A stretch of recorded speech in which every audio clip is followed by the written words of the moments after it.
આજે હું બનાવું છું પાસ્તા. મેં પાસ્તાનું પેકેટ લઈ લીધું છે, તો એને કટિંગ કરીને મારે જેટલા જોશે તેટલા હું બાફવા મૂકીશ.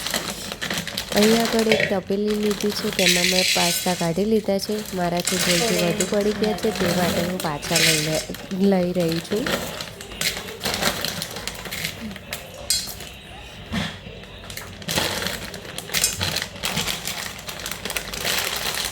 હવે પાસ્તા મેં લઈ લીધા છે.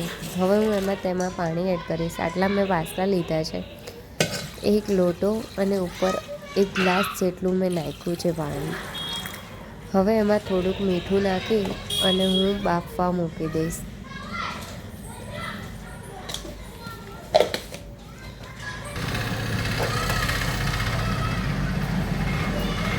અને જ્યાં સુધી બફાશે ત્યાં સુધી મારું બીજું એક્સ્ટ્રા કામ કરી લઈશ.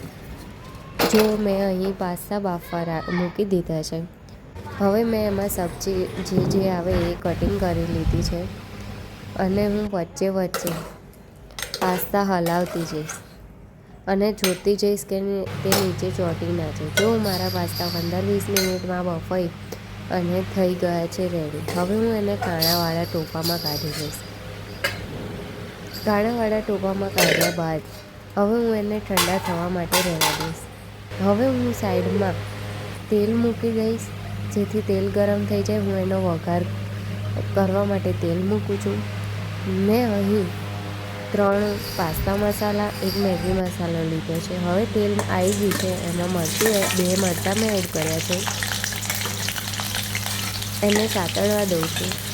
પછી એમાં હું 2 મીડિયમ સાઇઝની મેં ડુંગળી લીધી છે, એ એડ કરી છે. એને સાતળવા દઈશ જ્યાં સુધી તે સતળાઈ જશે. જો મારી ડુંગળી સતળાઈ ગઈ છે. હવે હું એમાં કોબી એડ કરીશ. કોબી અને કેપ્સિકમ હું એક સાથે જ એડ કરું છું, કેમ કે એ બેઉ એક સંગાતે જ બફાઈ રહી તે માટે. અહીં કોબી એડ કરી દીધી છે અને હવે જો કેપ્સિકમ પણ મેં એડ કરી દીધા છે. હવે એને હું સાતળી લઈશ. હવે મારે જોઈતા પ્રમાણમાં હું એમાં થોડુંક નમક એડ કરીશ. આપણે પાસ્તામાં બાફવામાં તો નાખ્યું હતું, પણ સબ્જીમાં તો અલગથી એક્સ્ટ્રા જોઈએ જ છે, એટલે સબ્જી પૂરતું હું નમક પાછું ફરીથી એડ સબ્જીમાં કરું છું. જો મેં અડધી ચમચી લીધું છે, હું ટાટાનું નમક યુઝ કરું છું, માટે માપે જ નાખું છું. વધુ નાખું તો તે ખારું થઈ જાય માટે. હવે એને હલાવી લઈએ આપણે. નમક એડ કર્યા બાદ આપણે થોડું હલાવી મિક્સ કરી લઈએ.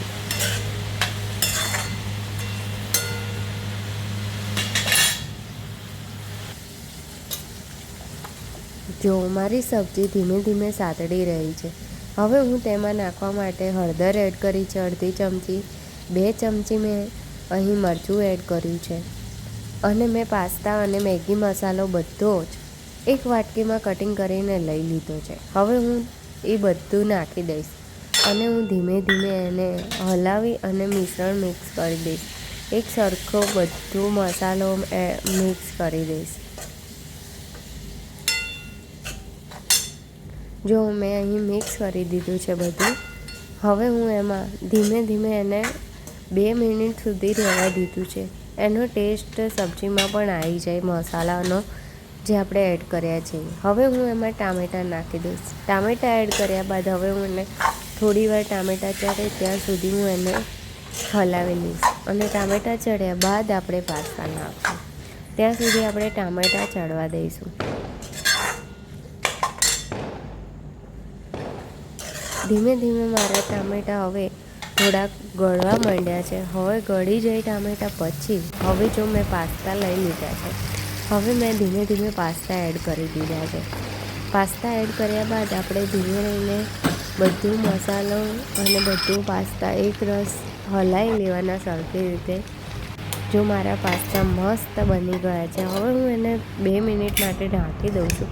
જો મેં થાળીમાં સર્વ કરી લીધા છે. હું અને મારા મિસ્ટર 2 આજે પાસ્તા ખાવાના છીએ. જો કેવા મારા સરસ મજાના પાસ્તા બની ગયા છે અને હું સોસ સાથે પાસ્તા સર્વ કરું છું મારા હસબન્ડને. તમને મારી રેસીપી કેવી લાગી કમેન્ટ કરજો અને તમે જરૂર